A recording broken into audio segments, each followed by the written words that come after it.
છે। અને બીજું સાહેબ તમે આની અંદર મને સ્લેબ આપ્યા છે, આ તમે સ્લેબ આપ્યા છે બરાબર છે। આ સ્લેબ જે છે એ હું 100 યુનિટ વાપરું તો મારે 25 રૂપિયા ભરવાના, ઉદાહરણ તરીકે।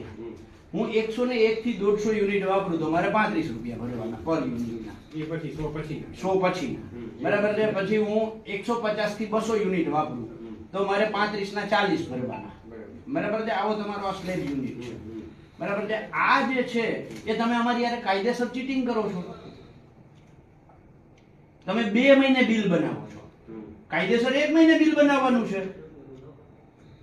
1 મહિને મારો 100 યુનિટ નો વપરાશ થાય, 2 મહિને મારો 250 યુનિટ નો વપરાશ થાય, એટલે મારા યુનિટ વધ્યા, યુનિટ નો જથ્થો વધ્યો, એટલે હું જે 25 રૂપિયા વાળા સ્લેબમાં હતો ત્યાંથી ડાયરેક્ટ 45 રૂપિયા વાળા સ્લેબમાં જતો રહ્યો। નહીં, એવું કઈ નથી, એવું જ થાય ને।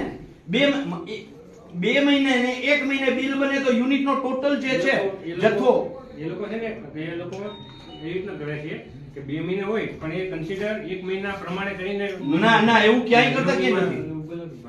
તો તમે દર મહિને બિલ શું કામ નથી બનાવતા?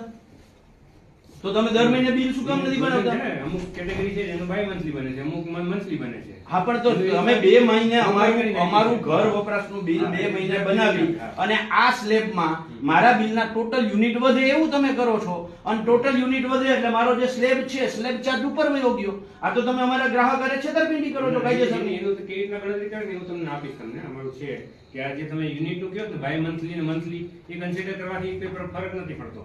અરે ફરક તો પણ નથી પડતો તો મહિને મહિને બિલ બનાવો ને તમને શું કામ ભાઈ? તમે એનાથી 2 ફાયદા કરો। એક તો તમે એ કરો છો કે અમારા સ્લેબ ઉપર વયા જાય એટલે તમને વધારે પૈસા મળે, અને બીજું દર મહિને બિલ બનાવવાનો તમારો જે ખર્ચો છે એ 50% તમે ખર્ચો ટાળી નાખો છો।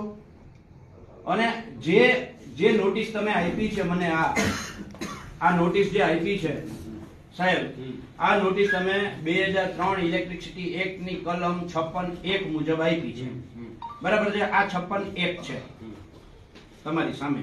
56(1) નો પાર્ટ બી, બરાબર છે, એની અંદર બહુ સ્પષ્ટ લખ્યું છે 6 મહિને તેમના અને લાયસન્સ ધારક વચ્ચેના કોઈ પણ વિવાદના નિરાકરણ સુધી તેના દ્વારા અગાઉના 6 મહિના દરમિયાન ચૂકવવામાં આવેલા વીજળીના સરેરાશ ચાર્જ ના આધારે ગણતરી કરેલ દરેક મહિના માટે, શું લખ્યું છે?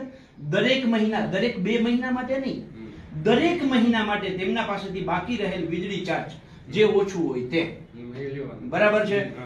એનો અર્થ એવો કે મને તમે આ 15 દિવસનું બિલની આરે 15 દિવસની નોટિસ આપો છો, એ ખોટી છે, કારણ કે આમાં તો 6 મહિનાનો ઉલ્લેખ છે।